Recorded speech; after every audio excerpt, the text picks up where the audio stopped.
Hello aspirants, कैसे हैं आप सभी लोग। आई होप सो आप लोग अच्छे होंगे, आपकी पढ़ाई अच्छे से चल रही होगी। तो चलिए स्टार्ट करते हैं अपना आज का सेशन। देखते हैं आज कौन कौन सी इंपॉर्टेंट न्यूज है। हमारी पहली न्यूज क्या है। वाइस प्रेसिडेंट ने फाइनल वॉल्यूम रिलीज किया है, किसका? महामना वांग्मय का। महामना वांग्मय का इन्होंने क्या किया है, फाइनल वॉल्यूम रिलीज किया गया है। मैंने आप लोगों को लास्ट क्लास में बताया था कि महामना हम किसको कहते हैं, किसके द्वारा ये नाम दिया गया है। तो महामना हम पंडित मदन मोहन मालवीय को कहते हैं, और ये महात्मा गांधी जी के द्वारा नाम दिया गया था। किसको? पंडित मदन मोहन मालवीय जी को क्या? महामना। तो हम लोगों ने क्या किया है, महामना वांग्मय का लॉन्च किया गया है, रिलीज किया गया। किसके द्वारा? वाइस प्रेसिडेंट कौन है हमारे? राधा कृष्णन के द्वारा रिलीज किया गया है।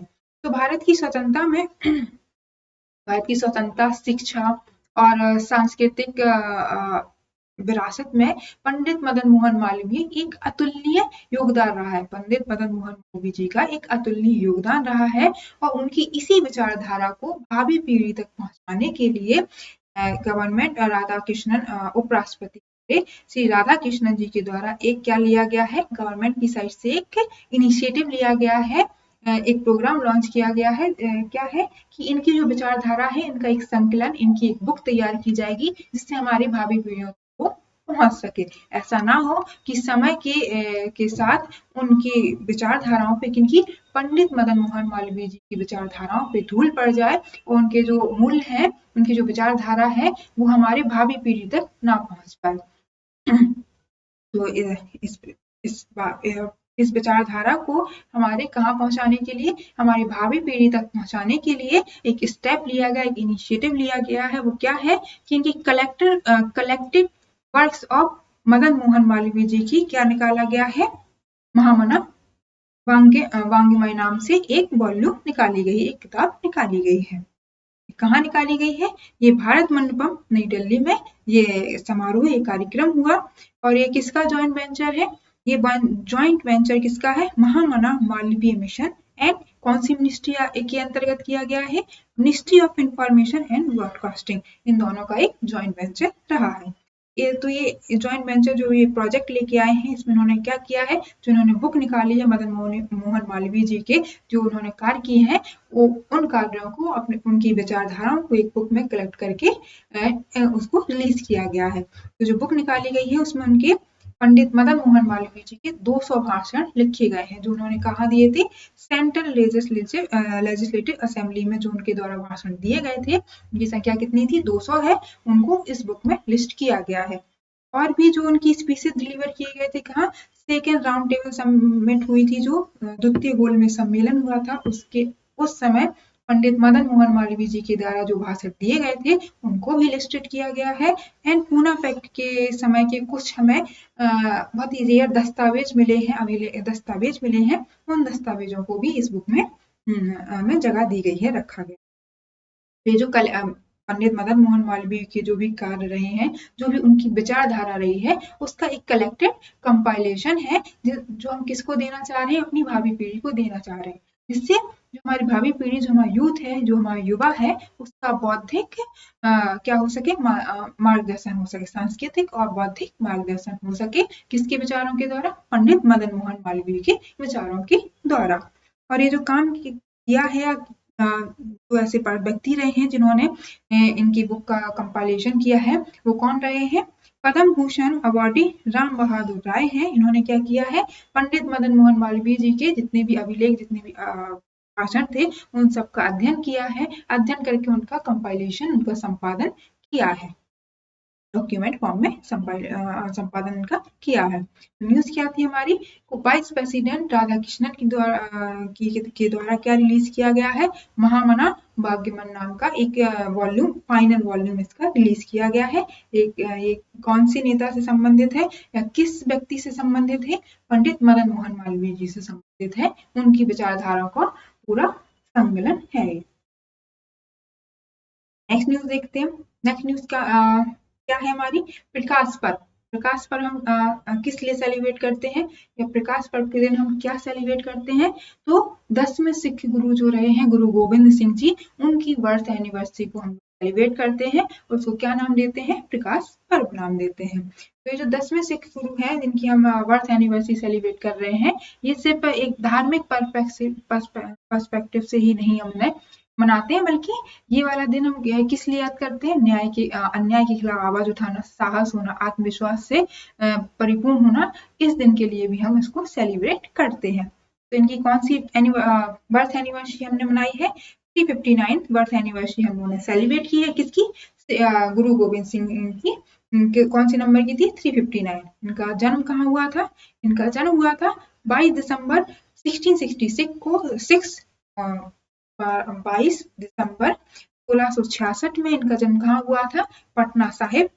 और कहाँ पर है? बिहार में है। पटना साहिब बिहार में इनका जन्म हुआ था। इनका जन्म 22 को हुआ था, लेकिन हमने इनकी जो बर्थ एनिवर्सरी वो सेलिब्रेट कब की है?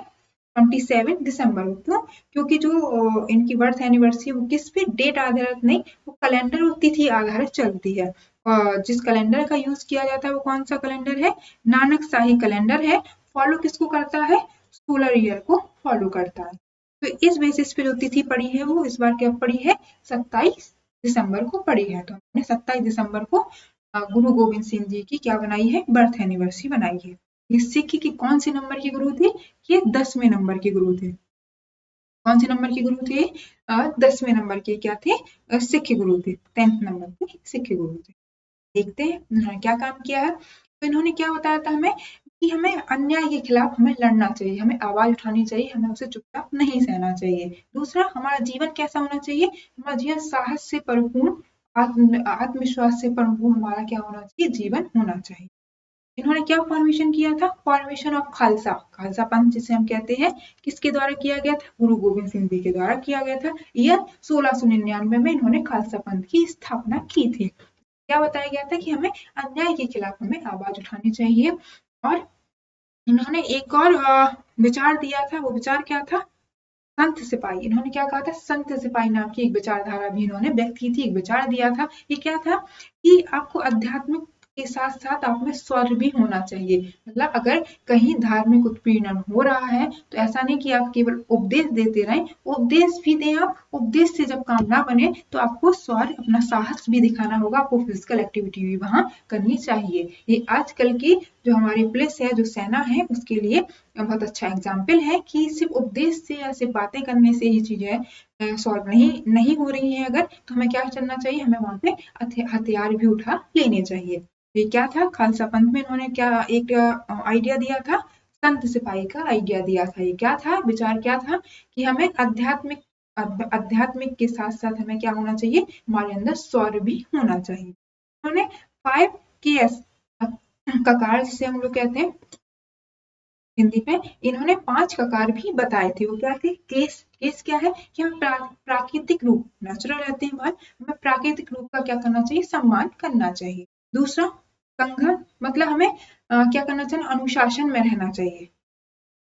तीसरा, कड़ा। कड़ा मतलब हमें नैतिक मूल्यों से बना होना चाहिए, हमें आत्म संयम होना चाहिए, हमें नैतिक मूल्यों से बना होना चाहिए। अच्छा क्या है? हमारे अंदर संयम होना चाहिए। और कृपाण क्या है? हमें अन्याय के खिलाफ आवाज उठानी चाहिए, हमें अन्याय के खिलाफ लड़ना चाहिए। इन्होंने 5 ककार हमारे बताए थे। जो क्या है? डेली लाइफ से related, these serve as a constant reminder. क्या है? Moral duty. जो हमारे दैनिक जीवन की जो मोरल ड्यूटी, जो हमारा करेज और जो हमारी स्पिरिचुअलिटी है, उसको याद कराता है दैनिक जीवन में। और आपने अगर देखा हो कि कहीं कहीं भी अगर आपदा आती है तो सिख के समुदाय है वो सबसे आगे दिखता है, वो चाहे लंगर हो, उनकी सेवा हो, तो ये सबसे आगे है। इन्होंने कहा था कि जाति, लिंग, धर्म, इन सबसे बड़ी क्या है? मानवता है। हमें सेवा, हमें हर व्यक्ति की सेवा करनी चाहिए। और हमारा अंतिम धर्म क्या होना चाहिए? सेवा ही होना चाहिए। इन्होंने ऐसा ऐसा इन्होंने कहा था। इन्होंने 10वें सिख गुरु ने कहा था। फिर उन्होंने एक धार्मिक अनुयायी होने के साथ साथ क्या थे? साहित्यकार, एक फिलोसफर, एक कवि भी रहे हैं। तो इन्होंने क्या, किसका ऑथर किया है? किसकी रचना की है? दशम ग्रंथ की इन्होंने रचना की है। अब इन्होंने सेम चीज बताई है, क्या कि हमें अन्याय के खिलाफ लड़ना चाहिए।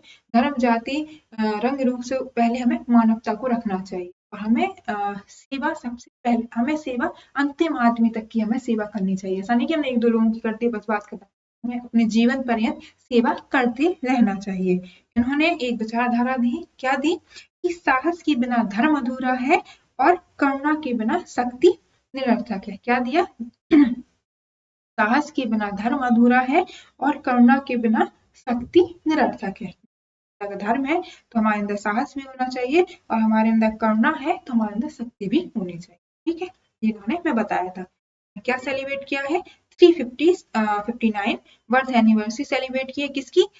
10वें सिख गुरु कौन रहे हमारे? गुरु गोविंद सिंह। इन्हीं के दो पुत्र हैं जिन्हें हम साहबजादा भी कहते हैं। उन दो पुत्रों का नाम आप बताएंगे मुझे कमेंट सेक्शन में, और ये बताएंगे कि उन दो पुत्रों की शहादत को सेलिब्रेट करने के लिए हम कौन सा डे सेलिब्रेट करते हैं। ठीक, नेक्स्ट न्यूज देखते हैं। नेक्स्ट न्यूज क्या है? अर्थ लेफ्ट ट्रिब्यूट दिया है हम लोगों ने किसको?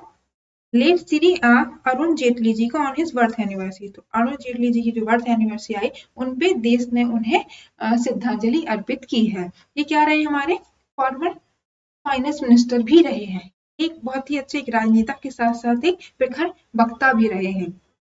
इनका मानना था कि जितना पक्ष स्ट्रांग है उतना ही विपक्ष भी स्ट्रांग होना चाहिए, तभी एक कंट्री में एक देश का शासन अच्छे से चलता है। पक्ष जितना स्ट्रांग है विपक्ष भी उतना ही स्ट्रांग होना चाहिए। ये क्या थे?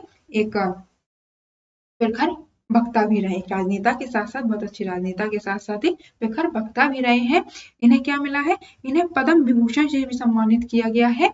इनके मरणों के उपरांत पद्म विभूषण भी इन्हें मिला है।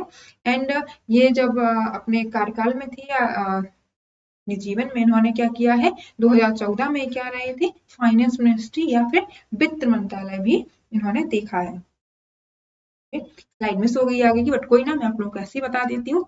2014 में क्या रहे हैं? वित्त मंत्री भी रहे हैं, और वित्त मंत्री रहते हुए इन्होंने भारत की आर्थिक काफी योजना इन्होंने बनाई जिससे भारत आर्थिक रूप से मजबूत हो सका। यही क्या थे? ये जीएसटी लेके आए थे। GST good service and tax था, जीएसटी था, जिससे भारत में जीएसटी आने से पहले कई छोटे छोटे कर चल रहे थे। एक स्टेट से दूसरे स्टेट में अगर आप कोई चीज बेच रहे हैं या कोई सामान ले जा रहे हैं तो कई सारे टैक्स आपको देने पड़ते थे। तो उन सबको हटाने ये क्या लेके आए थे? एकीकृत टैक्स लेके आए थे जिसका नाम क्या था? जीएसटी रखा था। इनके द्वारा पूरे इंडिया में क्या हुआ था? आर्थिकी का एकीकरण हुआ था। एक टैक्स ये लेके आए थे। इनके द्वारा ही क्या लेके आया गया था? आईवीसी। आईवीसी क्या है? इंसॉल्वेंसी बैंकरप्सी वाला एक लॉ लेके आए थे। उसमें क्या होता था? अभी आईवीसी आने से पहले क्या था? बड़ी बड़ी मल्टीनेशनल कंपनियां बैंक से लोन ले लेती थी और लोन को वापस नहीं करती थी। तो जो बैंक है उनका एनपीए बढ़ता जा रहा था, या कोई कंपनी दिवालिया हो गई तो अब लोन किससे कवर कराएगी? क्या बैंक? कंपनी तो दिवाली हो गई। तो ये एक लॉ लेके आए थे। इन्होंने समय सीमा तय की थी कि कोई भी कंपनी बैंक से अगर लोन ले रही है तो इतने समय में इसको लोन को पूरा करेगी। अगर लोन वो पूरा नहीं कर पाती है, नहीं चुका पाती है, तो बैंक उस कंपनी की संपत्ति को बेच के अपना लोन कवर करेगा। ये क्या लेके आए थे? एक direct benefit DBT direct benefit transfer लेके आए थे, जिसके थ्रू क्या होता था कि आम जनता को डायरेक्ट सीधा क्या मिलता था? डायरेक्ट पैसा मिलता था। जैसे गैस पे सब्सिडी दी गई थी तो बिचौलिए बीच में पैसा खा लेते थे, लेकिन वो पैसा सीधा ग्राहक के बैंक अकाउंट में जाने लगा था। तो ऐसी योजना ये लेके आए थे। ये काफी अच्छे राजनेता माने जाते हैं। उन्हें क्या मिला है? पद्म भूषण से भी नवाजा गया है। कौन है? अटल लेट श्री अरुण जेटली जी रहे। चलिए नेक्स्ट न्यूज देखते हैं। नेक्स्ट न्यूज हमारी अपॉइंटमेंट से रिलेटेड है। क्या है? कोल इंडिया ने अपॉइंटेड किया है सीएमडी। किसको? बी साई रमन को। तो क्या अपॉइंट किया है? कोल इंडिया लिमिटेड ने चेयरमैन कम मैनेजिंग डायरेक्टर नियुक्त किया है। किसको? ये कौन है? हमारे Sai Raman, B Sai Raman. Simple news है। कोल इंडिया ने क्या सीएमडी अपॉइंट किया है। कौन है? B Sai Raman. Next news देखते हैं। क्या है? द्रौपदी मुर्मू ने क्या है? बिकम हुई है second Indian president to undertake submarine activities. क्या है?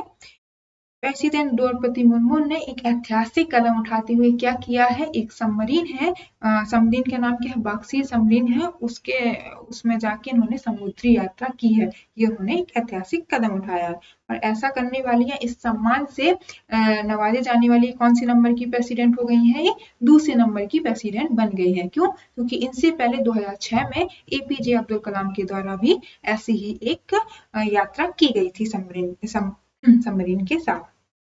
तो क्या न्यूज है, प्रेसिडेंट कौन है, द्रौपदी मुर्मू है। ये क्या है, सबमरीन का नाम क्या है, INS बागसीर के साथ उन्होंने क्या की है, समुद्री यात्रा की है। तो ये किस यात्रा के थ्रू ये गई है, किस योजना के थ्रू गई है, ये कहाँ से गई थी, प्रेसिडेंट है जो क्या है, सुप्रीम कमांडर कही जाती है आर्म फोर्स जो इंडिया में है, उसका सुप्रीम कमांडर कौन कहा जाता है, जो उस समय तत्कालीन कौन होता है, राष्ट्रपति होता है। तो अभी राष्ट्रपति कौन है, द्रौपदी मुर्मू है।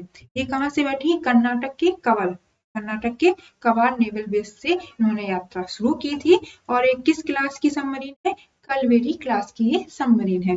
कलवेरी क्लास की सबमरीन हम किस प्रोजेक्ट के तहत लेके आए थे, ये हम प्रोजेक्ट जो प्रोजेक्ट 75 स्कॉर्पियन प्रोग्राम लेके आए थे, उसके तहत की ये क्या है, सबमरीन है। कौन सी सबमरीन है, INS बागसीर है। ये 6 में एक क्लास है, कलवेरी क्लास की सबमरीन है। उसके अंदर जो शिप लेके आए थे इंडियन नेवी की, उसका नाम क्या है, बागसीर शिप है। और ये 6वें नंबर की शिप है, 6वें और अंतिम नंबर की शिप है। मतलब इससे पहले 5 आ चुकी है और ये 6वें नंबर की शिप है। कौन सी क्लास के अंदर लेके आए थे, कलवेरी क्लास के अंतर्गत लेके आए थे। कौन सी शिप है, INS बागसीर शिप है। के तहत क्या है, जो हमारी अभी प्रेजेंट टाइम में प्रेसिडेंट है द्रौपदी मुर्मू, उन्होंने इसकी समुद्री यात्रा की है। और एक काल्पनिक या प्रतीकात्मक रूप से क्रिया नहीं है, ये ऑपरेशनल रूप से है, क्योंकि एक्चुअल स्थिति में, वास्तविक स्थिति में जाके वो इस सबमरीन में बैठ के उसकी तकनीकों को उन्होंने देखा है, जांचा है, परखा है। तो क्या है था, जो प्रोजेक्ट 75 हम लेके आए थे, वो किस लिए लेके आए थे, अपनी नेवी को पावरफुल बनाने के लिए हम क्या लेके आए थे, प्रोजेक्ट 75 लेके आए थे। इसके अंतर्गत हम एडवांस लेवल की क्या बना रहे थे, एडवांस या मॉडर्न लेवल की सबमरीन को डेवलप करना था, जो कि हमें युद्ध में क्या करें, रक्षा करें, जिसमें बहुत सारी मिसाइलें और टारपीडो भी साथ में लगे रहें। जिससे क्या है, अगर हमें ऑपरेशन करना है तो हम समुद्र की गहराई में जाके दुश्मन से छुप के अपना ऑपरेशन कर सकें। अगर किसी सामने से दुश्मन की सबमरीन अगर हमें दिख रही है तो हम उस सबमरीन को नष्ट कर सकें, इसलिए उस सबमरीन में बहुत सारे टारपीडो और मिसाइलें लगी रहती हैं। बाकी अगर हमें अपना समुद्री परीक्षण करना है तो ये सबमरीन समुद्री परीक्षण और निगरानी भी रख सके, इसलिए हम प्रोजेक्ट 75 लेके आए थे। और किसी भी देश के सर्वोच्च संवैधानिक पद जो कि राष्ट्रपति है, उनका किसी भी सेना से जाके मिलना बहुत ही महत्वपूर्ण घटना हो जाती है। क्यों? क्योंकि सेना के जो जवान है उन्हें भी साहस मिलता है, उन्हें भी लगता है कोई हमारे साथ खड़ा हुआ है। उसी तरह से मानव और सेना के बीच में जो एक थोड़ा गैप रहता है वो भी कम होता है। क्योंकि सबमरीन किस तरह से काम करती है, ये आम लोगों के लिए अभी भी रहस्यमयी कहानी की तरह ही है। तो प्रेसिडेंट का वहां जाके देखना ये इस बात का इंगित करता है कि हमारी नेवी आत्मविश्वास से आत्मनिर्भर है, आत्मविश्वास से भरी है, हमारी रक्षा कर सकती है समय आने पर, और इसमें चीजें जो चल रही है वो पारदर्शी तरीके से चल रही है। बाकी पहली आदिवासी महिला बनी है, आदिवासी महिला है द्रौपदी मुर्मू, जो प्रेसिडेंट भी बनी, और किसी सबमरीन के थ्रू उन्होंने इस तरह का कोई एक दौरा भी किया। तो ये महिला सशक्तिकरण की तरफ भी इंगित करता है कि हमारी महिलाओं की स्थिति भी बहुत ज्यादा अच्छी हो रही है। बाकी हमने जो दौरा किया है नेवी को पावरफुल बनाने के लिए किया है, मतलब नेवी हमारी पावरफुल है ये हमने दिखाने के लिए किया है।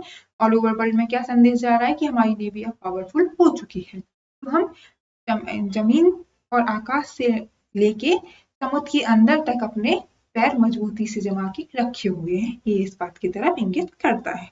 ठीक है, तो क्या है, एक और न्यूज इसमें है कि INS बागसीर है, ये हमने कब कमीशन की है, इसी साल जनवरी 2025 में हमने इसको कमीशन किया था। और ये किसकी, कलवेरी जो क्लास है, कलवेरी क्लास है, इसके अंतर्गत सिप थी, इसके अंतर्गत 5 सिप आ चुकी हैं पहले से। और ये 6वें नंबर की सिप कौन थी? INS वाक्षी। INS वाक्षी इसके 6वें नंबर की सिप रही है। और किस प्रोजेक्ट के तहत रहा है ये? प्रोजेक्ट 75 के अंतर्गत ये प्रोजेक्ट 75 लेके आए थे। उसके तहत हम लोग क्या कर रहे थे? हम लोगों को नेवी को सुपर पावर बनाना है। उसी के तहत और सुपर पावर के साथ साथ आत्मनिर्भर बनाना है कि इसमें हम जो भी सबमरीन बना रहे हैं, अभी जो भी मिसाइल कुछ भी चीजें बना रहे हैं हम, INS शिप भी अगर हम बना रहे हैं तो इंडिजीनियस मतलब उसमें टेक्नोलॉजी भी भारत की यूज हो, और जो उसमें उसके पार्ट बन रहे हैं, जो सामान उसमें यूज हो रहा है, वो भी कहाँ से संबंधित हो? भारत से ही संबंधित हो। तो प्रोजेक्ट 75 लेके आए थे, उसमें हम कलबेरी क्लास लेके आए थे। और कलबेरी क्लास के अंतर्गत हमें कितनी शिप को कमीशन किया है? 6 शिप को कमीशन किया है। सबसे लास्ट और अंतिम 6वें नंबर की कौन सी शिप है? वाक्सी शिप है, जिसका क्या किया है दौरा, या जिसके तहत जो इस सबमरीन में बैठ के जो समुद्री सर्वेक्षण किया है, राष्ट्रपति द्रौपदी मुर्मू जी के द्वारा किया गया है। और ये एक ऐतिहासिक घटना है। ठीक। और एक और बात, ये जो राष्ट्रपति द्रौपदी मुर्मू जी के द्वारा जो सबमरीन में बैठ के सर्वेक्षण किया गया है समुद्र का, इसके साथ साथ कौन थे? चीफ भी थे। Chief of naval staff admiral कौन रहे हैं? दिनेश के त्रिपाठी। तो राष्ट्रपति द्रौपदी मुर्मू और दिनेश के त्रिपाठी दोनों लोगों ने इसका सर्वेक्षण किया था। नेक्स्ट न्यूज अगर हम देखें तो नेक्स्ट न्यूज क्या है हमारी? इंडिया में पहली बार हुआ, जो चीज पहली बार होती है वो काफी इंपॉर्टेंट हो जाती है। फर्स्ट टाइम क्या हुआ है? National database to monitor lost and recovered government firearms boosting counter terrorism and criminal prevention effort. Simple language में आप समझिए क्या हुआ है। हमने पहली बार नेशन ने क्या किया है? नेशन ने क्या लॉन्च किया? Weapon database. अब हम लोग डाटा का जो हमारा जो वेपन है, जितने भी हथियार हैं, बंदूक के हथियार हैं, उनका हम पूरा डाटा कलेक्ट करके रखेंगे एज अ डिजिटल रूप में। अभी तक क्या था कि कोई भी अगर बंदूक है खो गई, मान लीजिए पुलिस स्टेशन से चोरी हो गई या किसी घटना में रह गई या मतलब जैसे भी खो गई, तो उसकी हर स्टेट की अपनी अपनी एक डाटा बेस बुक, हर स्टेट का अपना अपना एक डाटा था। तो अगर अपना अपना डाटा है, तो अगर यूपी की पिस्तौल है, बंदूक है पुलिस की, अगर वो जाके कहा कोई आंध्र प्रदेश में कोई है, तो कंबाइन नहीं चीजें थी, तो आंध्र प्रदेश से मिल रही है बट उसकी पता नहीं किया जा पा रहा है कि किस स्टेट की थी या किस लोगों की थी, किन की थी। तो ये सारी अभी दिक्कतें आ रही थी। इस वजह से क्या हो रहा था, जो हमारा क्रिमिनल है वो बहुत ज्यादा बढ़ रहा था, और जो टेररिज्म है वो बहुत ज्यादा बढ़ रहा था, मतलब उसकी कोई पकड़ नहीं थी। अब क्या हुआ है? अब एक डाटाबेस बना है, ऑल ओवर इंडिया में एक डाटाबेस बना है कि अगर ये वाली हमको जैसे जैसे मान लीजिए जम्मू कश्मीर में कोई अटैक हुआ है या कोई भी आतंकवादी कोई घटना हुई, उसमें हमें AK-47 मिली। अब वो AK-47 वो डाटाबेस में लिस्ट हो जाएगी कि हमने ये पाई गई। अब अगर मान लीजिए अब वो AK-47 है, अब वो पता चला कि नेशनल डाटा है, आपने डाल दिया कि हमें यहाँ से AK-47 मिली और इसका नंबर ये है। अब सारे स्टेट वाली पुलिस है या जो डाटा सर्वे करेगा वो देखेगा कि क्या न्यूज थी, अच्छा ये वाली मिली है। तो जैसे मान लीजिए वो थी छत्तीसगढ़ की थी, छत्तीसगढ़ में जो नक्सलिज्म है वहां पे वो उस समय वो नक्सलवादियों के द्वारा वो पुलिस स्टेशन में डाका डाला गया था और वहां से वो चुराई गई थी। अब आपको लिंक हो गया ना कि जो जम्मू कश्मीर में हमें आतंकी हमले के समय जो AK-47 मिली, वो कहाँ से लिंक हो रही है? हमारे छत्तीसगढ़ के नक्सलवादी एरिया से लिंक हो रही है। तो अब इससे पूरी लिंक बन जाएगी तो हम पता लगा पाएंगे। अच्छा, छत्तीसगढ़ से हमारी सर्च टीम सर्च करना शुरू करेगी कौन से लोग हैं जो आतंक से रिलेटेड हैं, कैसे कैसे मूवमेंट हुआ, कहाँ तक वो गन पहुंची, AK-47 पहुंची। तो इस तरह से हम क्या है टेररिज्म को रोक पाएंगे। वहीं अगर कोई किसी स्टेट में कोई गन मिल रही है और पता चल रहा है कि यूपी की गन है, यूपी की पुलिस की सर्विसिंग गन है, तो फिर उससे आइडिया लगाया जाए कि ये भूल कैसे हुई, पुलिस की सर्विसिंग गन इस स्टेट में कैसे मिली या इस माफिया के पास कैसे मिली। जैसे कोई गैंग वाले होते हैं, अगर मान लीजिए किसी गैंग के पास एक पिस्तौल मिली और पता चला कि ये यूपी की पिस्तौल, यूपी की पुलिस की सर्विसिंग वाली पिस्तौल है, तो अब फिर ये पता लगाया जाए कि लापरवाही कैसे हुई। जो सर्विसिंग गन है वो किसी गैंग के पास कैसे मिली, क्या अंदर के कुछ लोग हैं जो उनसे मिले हुए हैं, तो इस तरह से जांच होगी और इन सारी चीजों में क्या आएगी, पारदर्शिता आएगी। तो यही एक न्यूज है। क्या न्यूज है कि जो हमारे union foreign minister Amit Shah के द्वारा एंटी टेरर कॉन्फ्रेंस 2025 हुई थी, उसमें क्या बोला गया है कि हम एक वेपन डाटाबेस बनाएंगे जो इंडिया में पहली बार है और ऑल ओवर सारे स्टेट हैं वो उससे कनेक्ट होंगे। तो जहाँ की भी बंदूक आपको मिल रही है, आपको नहीं पता है कहाँ की है, आपको इस डेटाबेस पे डाल देना है, सारे स्टेट अपना देखेंगे और जहाँ की होगी तो अपने आप बता देगी कि ये हमारी है। इससे एक पारदर्शिता आएगी। ठीक है, तो नेशन में पहली बार हुआ है इसलिए इम्पोर्टेंट है, याद रखिएगा। नेक्स्ट देखते हैं।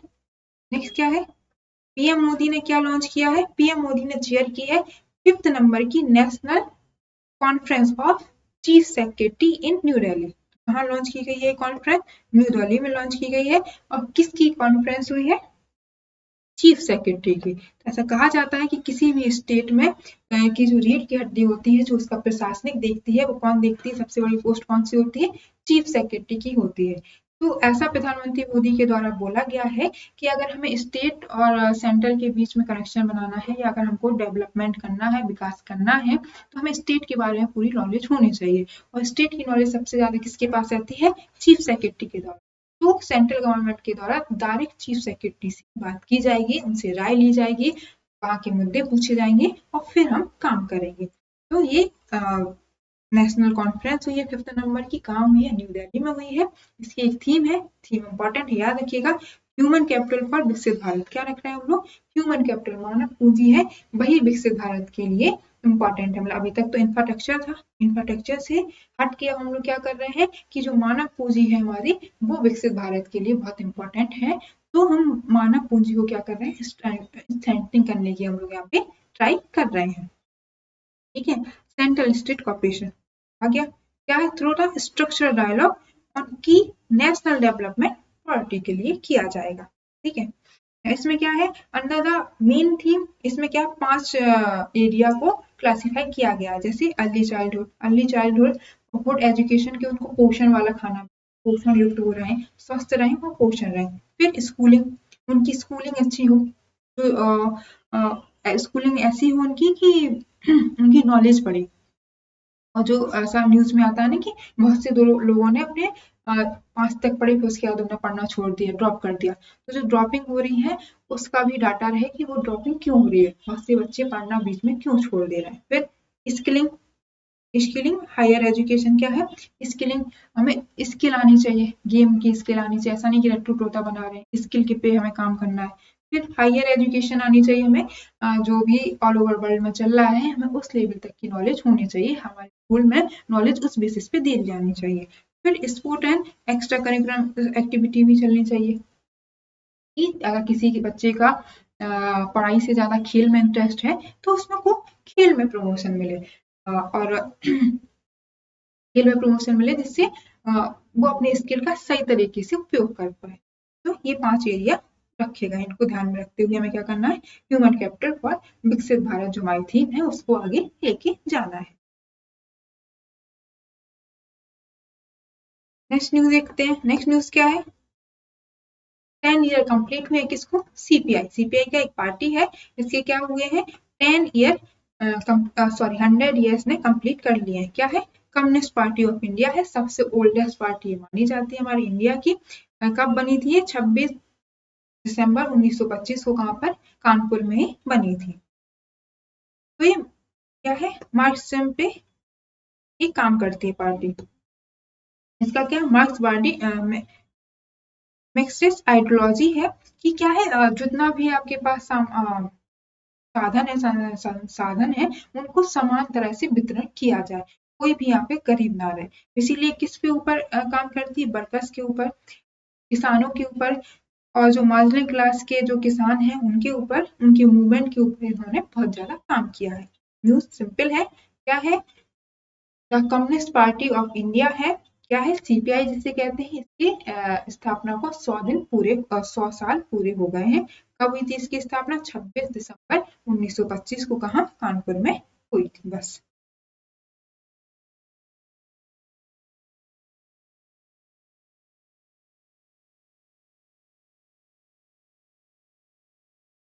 नेक्स्ट देखते हैं, नेक्स्ट क्या है 72 senior national volleyball volleyball championship कहाँ हो रही है, कहाँ पर हो रही है, काशी में हो रही है। काशी हमारी सांस्कृतिक राजधानी के साथ साथ अब क्या है, खेल के लिए आध्यात्मिक राजधानी भी बनती जा रही है। तो ऐसा नहीं कहा जा सकता है कि वहां सिर्फ सांस्कृतिक कार्यक्रम होते हैं, नहीं, अब वहाँ खेल कूद से रिलेटेड भी एक्टिविटी हो रही है। तो कहाँ पे होस्ट करी जा रही है, काशी में होस्ट की जा रही है। कौन से नंबर का, 72 second senior national volleyball championship हो रहा है। कब से कब तक स्टार्ट है, 4 जनवरी से 11 जनवरी तक है। जगह कहाँ है, डॉक्टर संपूर्णानंद स्पोर्ट स्टेडियम है, कहाँ पर, शिगरा में, बनारसी में, वहां पे हो रहा है। इसमें 2 मैस्कॉट लिए गए हैं। कौन सी, नंदू है, जो किससे इंस्पायर है, नंदी भगवान शिव जी का जो सवारी नंदी है उससे इंस्पायर है। क्या दिखा रहे, शक्ति का प्रतीक है, साहस का प्रतीक है। और दूसरा जो मैस्कॉट लिया गया वो क्या है, गंगा डॉल्फिन, जिसका नाम क्या है, नीरा, विल बी ऑफिशियल मैस्कॉट रहेगा। तो नीरा से क्या ले रहे हैं हम लोग वाइल्ड लाइफ को प्रोटेक्शन करें, जलीय जीव जंतु हैं उनका हम लोग क्या करें, संरक्षण करें। तो दोनों चीज इंपॉर्टेंट है। क्या इसके मैस्कॉट लिए गए हैं, क्या है, नंदू, किससे इंस्पायर है, भगवान शिव जी के नंदी से इंस्पायर है, जिसको साहस का प्रतीक कहा जा रहा है। और गंगा डॉल्फिन का नाम क्या रखा गया इसमें, नीरा, नीरा जो है उसको लिया गया है, किससे रिलेटेड है, वाइल्ड लाइफ कंजर्वेशन से संबंधित ये है। तो ये जो वॉलीबॉल चैंपियनशिप हो रही है, ये क्या है कि चैंपियनशिप हो रही है, इसमें क्या होता है कि जो डिस्ट्रिक्ट लेवल के लोग, छोटे छोटे गांव से जो लोग हैं जो खेल में अपनी प्रतिभा दिखाना चाहते हैं, वो इस चैंपियनशिप में भाग लेते हैं। और अगर वो यहाँ सिलेक्ट हो जाते हैं तो फिर नेशनल लेवल के लिए भी खेलते हैं। अब जैसे कहीं दूर दराज गांव के क्षेत्र का कोई एक लड़का टीवी या मोबाइल पे आ रहा है, तो उसके गांव से संबंधित जितने भी यूथ हैं वो मोटिवेट होंगे कि हाँ हम भी कुछ कर सकते हैं, इसलिए भी ये इम्पोर्टेंट है। काशी में क्या हुआ है, 72 नंबर की क्या हुई है, नेशनल बॉलीवुड चैंपियनशिप कंडक्ट कराने जा रहा है इंडिया। कहाँ पे, 4 से 11 जनवरी के बीच। और स्टेडियम कौन सा है, डॉक्टर संपूर्णानंद स्पोर्ट स्टेडियम। चलिए आज के लिए इतना ही, नेक्स्ट क्लास बाकी अब नेक्स्ट क्लास में